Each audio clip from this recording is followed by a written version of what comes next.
আমি এটা কথা স্পষ্ট সহকাৰে কৈছোঁ, বাগানত হওক, বস্তিত হওক, গাঁও অধিকৃত অঞ্চল হওক, বাগিচা অধিকৃত অঞ্চল হওক, কোনো ব্যক্তিয়ে যদি অবৈধভাৱে চুলাই মদ তেখেতসকলে ব্যৱসায় কৰি আছে, অবৈধভাৱে কানি গাঞ্জা তেওঁলোকে ব্যৱসায় কৰি আছে, ড্ৰাগছ কানি ভাং এইসমূহ তেওঁলোকে ব্যৱসায় কৰি আছে, তেন্তে তেওঁলোকক আমি হুঁচিয়াৰ হ'বলৈ আহ্বান জনাইছোঁ।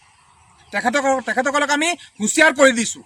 আমি আদিবাসী ছাত্ৰ সন্থাই কিন্তু কোনো ধৰণৰ আমি ক্ষমা নকৰোঁ আৰু কোনো ধৰণৰ আমি মাফ নকৰোঁ।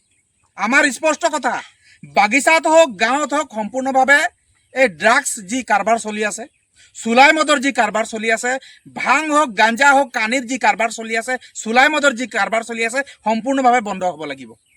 আৰু এই ক্ষেত্ৰত যদি ৰাইজে যদি আমাৰ এই বিষয়বস্তু গাফিলতি কৰে, তেন্তে আমি তেওঁলোকৰ ওপৰত কিন্তু কঠোৰ ব্যৱস্থা গ্ৰহণ কৰিবলৈ আমি বাধ্য হ'ম।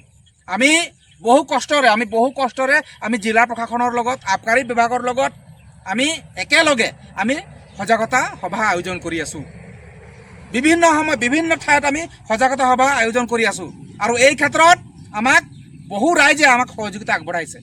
আৰু এই ক্ষেত্ৰতো আমি দেখিবলৈ পাইছোঁ যে কিছুমান অঞ্চলত এতিয়াও তেখেতসকলে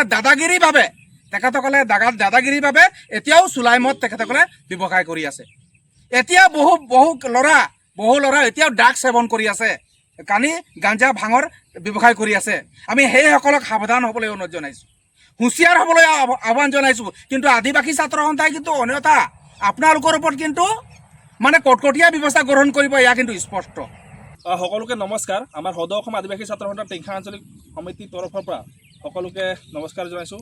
যিহেতু আপোনালোকে গম পায় যে আমি বিগত কেইদিন ধৰি আমাৰ বাগিচা হওক, গাঁৱতে হওক, আমাৰ বস্তিত আমি সকলো জেগাতে আমাৰ সদৌ অসম আদিবাসী ছাত্ৰ সন্থা আৰু তথা ৰাইজে মিলি আমি ড্ৰাগছ, চুলাই মদ আৰু গাঞ্জাৰ ওপৰত আমি সজাগতা সভা আয়োজন কৰিছোঁ। আৰু এইটো খাতিৰে আমি আয়োজন কৰিব লগা হৈছে বা ৰাইজক বুজাব লগা হৈছে।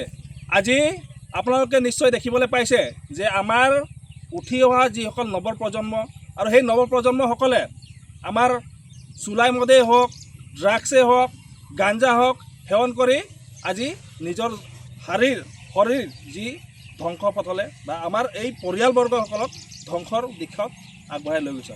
সেয়েহে আমি আদিবাসী ছাত্ৰ সন্থাৰ তৰফৰ পৰা স্পষ্ট সহকাৰে আমি দাবী জনাইছোঁ যাতে এই যি ড্ৰাগছ হওক, চুলাই হওক, মদ হওক যিসকলে ব্যৱসায় কৰি আছে, সেইসকলে যাতে অতি শীঘ্ৰেই এই ব্যৱসায় বন্ধ কৰক। অন্যথা আমি আদিবাসী ছাত্ৰ সন্থাৰ তৰফৰ পৰা বিহিত ব্যৱস্থা গ্ৰহণ কৰিবলৈ বাধ্য হ'ম। আপোনালোকে গম পায় যে আজি এজন ল'ৰাই ড্ৰাগছ খাই তেওঁ কোনো এটা দুৰ্নীতি বা কিবা এটা জঘন্য কাণ্ড কৰিবলৈ কোনো ৰকমৰ কেৰেপ নকৰে। সেয়েহে আজি আমি দেখিবলৈ পাইছোঁ আমাৰ কণ উঠি অহা আমাৰ যিসকল নাৰী আজি সবলীকৰণ বুলি কয় চৰকাৰে, আজি নাৰী সুৰক্ষিত নহয়। সেয়েহে আমি আদিবাসী ছাত্ৰ সন্থাৰ তৰফৰ পৰা সকলোকে আমাৰ সহায় সহযোগ কৰিবলৈ বা আমাৰ এই যি এই মিছনত যাতে আমাৰ সফল কৰিবলৈ সকলোৱে যাতে সহায় সহযোগ কৰিব বুলি আমাৰ আদিবাসী ছাত্ৰ সন্থাৰ তৰফৰ পৰা আমি আহ্বান জনাইছোঁ। ধন্যবাদ।